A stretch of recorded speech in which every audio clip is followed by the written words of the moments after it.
পটলের কিছু দোকান, দর্জির দোকান আর মাছ বাজার। এখানে কিছু মহল আমাদের কাছ থেকে ডিসিআর করাই দিবে বলে টাকা দাবি করতেছে, 1 লাখ 1,20,000 50,000। আমরা কিছু লোক টাকা দিছি, কিন্তু এই পর্যন্ত কোনো ডিসিআর কাটে দেয় নাই। পরবর্তীতে আমরা প্রশাসনের সাথে যোগাযোগ করে জানতে পারলাম যে এখনও গ্যাজেটই হয় নাই, তাহলে সে কীভাবে ডিসিআর কেটে দিবে। পরে আমরা যখন টাকাগুলো ফেরত চাইলাম, সে বলে না, টাকা ফেরত দেওয়া হবে না, যারা টাকা দিছো আর যারা টাকা দেও নাই তারা অতি দ্রুত টাকা দেও, নাহলে তোমাদের ঘর ভাঙে দেওয়া হবে, ভাঙে দেওয়া নতুন নামে দেওয়া হবে, নতুনদেরকে বিতরণ করা হবে। তাই আমরা এটা তীব্র প্রতিবাদ জানাইতেছি। আমরা এই 50,000 টাকা দেওয়া অপরাগ্য।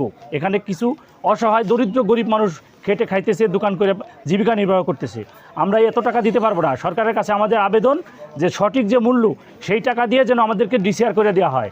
মাননীয় প্রধানমন্ত্রী, মাননীয় ডিসি স্যার, মাননীয় অ্যাসিলেন্ট ও মাননীয় টিওনো স্যারের কাছে আমাদের আকুল আবেদন, আমাদের যেন এই জিনিসটা জোরালোভাবে দেখে এবং সঠিক যে টাকাটা, ওই টাকাটা দিয়ে যেন আমাদের ডিসিআর দেয়, এই আমাদের দাবি।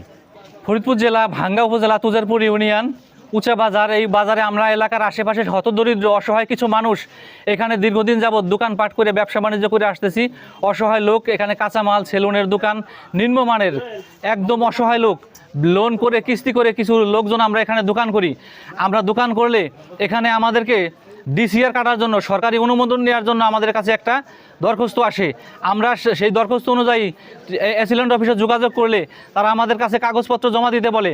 আমরা অ্যাসিলেন্ট স্যারের কাছে কাগজপত্র জমা দেই, ডিসিআর কাটার জন্য আমাদেরকে ডিসিআর কাটতে দিবে।